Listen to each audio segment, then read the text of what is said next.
នៅថ្ងៃនេះខ្ញុំនឹងលើកយករឿងទី31នៃសៀវភៅបញ្ញាសាជាដករបស់លោកញកថែមមកអានជូនដល់បងប្អូនរឿងទី31នេះមានចំណងជើងថារឿងបុព្វរាជរឿងបុព្វរាជនេះមានសេចក្តីសង្ខេបដូចតទៅក្នុងអតីតកាលមានសេចក្តីដំណាលថា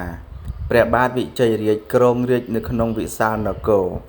ក្នុងសម័យនោះនៅក្នុងពុទ្ធកាលព្រះនាមសរណង្ការៈកាលនោះមានព្រះមហាថេរៈមួយអង្គព្រះនាមឧសភៈព្រមទាំងភិក្ខុបរិវារបាននិមន្តទៅកាន់វិសាលនគរព្រះបាទវិជ័យរាជបានទតឃើញព្រះថេរៈទាំងនោះទ្រង់មានប្រតិយជ្រះថ្លាបាននិមន្តលោកឲ្យស្រង់ទឹកសុគន្ធពីដាវ4ក្អមប្រគេនសម្ពុតសាដកនិមន្តឲ្យគង់លើអាសនៈហើយទ្រង់បានធ្វើសក្ការៈបូជាដោយគោរពទ្រង់តាំងសេចក្តីប្រាថ្នាជាអាថាសូមឲ្យខ្ញុំព្រះករុណាអន្ទោលជាតិទៅចាប់កំណើតនៅក្នុងភពណាសូមឲ្យមានសម្បុរកាយផូរផង់មានកម្លាំងច្រើនជាទីស្រឡាញ់ពេញចិត្តនៃជនទាំងពួងកើតក្នុងត្រកូលខ្ពស់មានរូបឆោមល្អមានបញ្ញាច្រើនសូមឲ្យសត្រូវខ្លាយមកជាមិត្តសូមឲ្យបានសុខកន្លងផុតពីវេរាទាំងពួងព្រះមហាថេរៈបានធ្វើអនុមោទនាដោយបានសម្ដែងរាជធម៌ដល់ប្រការថ្វាយព្រះមហាក្សត្រជាទីសណ្ដាប់ព្រះរាជាមានព្រះហឫទ័យត្រេកអរសោមនស្សក្រៃលែងស្ដេចស្ថិតនៅក្នុងសិរីរាជសម្បត្តិដរាបដល់សោយព្រះទីវង្គតដោយអានិសង្សដែលទ្រង់បានស្រង់ទឹកព្រះសង្ឃនោះទ្រង់បានទៅកើតនៅក្នុងឋានត្រៃត្រង់ទេវលោកលុះចាត់ពីទេវលោកមកកើតនៅក្នុងឋានមនុស្សលោក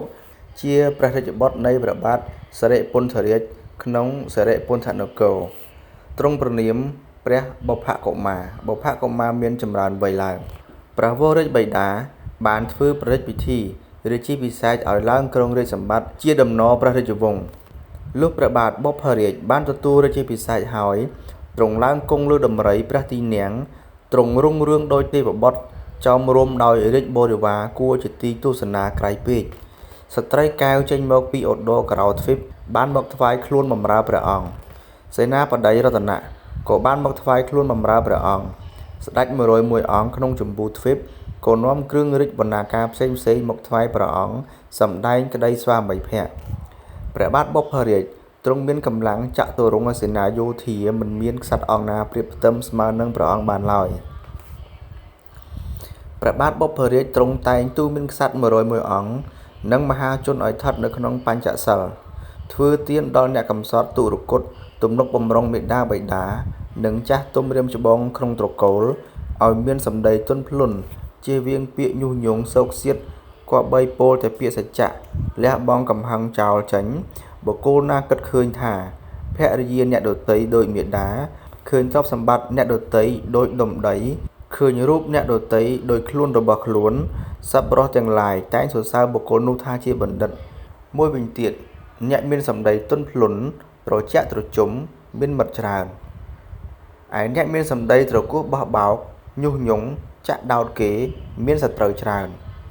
មានឧបមាដូចព្រះច័ន្ទដែលចោមរំដោយដួងតារាករទាំងឡាយជាបរិវារឯព្រះអាទិត្យពិតជាឧត្តមបំផុតក្នុងលោកតែងមានតែស្មីក្តៅខ្លាំងទើបនៅតែឯងឥតបរិវារឡើយដោយអានិសង្សនៃការស្រង់ទឹកព្រះនិងធ្វើសក្ការៈបូជាបច្ច័យឲ្យបានទៅកើតជាព្រះឥន្ទ្រធិរាជស្ដេចចក្រពត្តិត្រាធិរាជបរិបូរដោយរតនៈ7ប្រការឆ្អែតឆ្អន់ដោយយុះនិងភោគសម្បត្តិទោះនឹងទៅកាន់ទីតំបន់ឋានណាក្តីតែងមានគេឈូឆរមកគោរពបូជានៅទីឋាននោះគ្រប់អន្លើជាអ្នកមានរាងកាយផូរផង់ស្រស់ជានិច្ចអត់រោគាព្យាធិទាំងពួងជាអ្នកមានក្តីសុខក្សេមក្សាន្តគ្រប់ទិវារាត្រីហើយនៅចុងចិត្តក្រោយបងអស់នឹងបានសម្រេចមគ្គផលដល់ឋានព្រះនិព្វានជាឋានរំលត់ទុកអត់មានសេះសល់ឡើយបាទការលើកយកសក្តីសង្ខេបនៃរឿងបុព្វរាជដែលជារឿងទី31នៃសៀវភៅបញ្ញាសជាដកមកអានជូនដល់បងប្អូននៅពេលនេះចប់តែប៉ុណ្ណេះសូមអរគុណ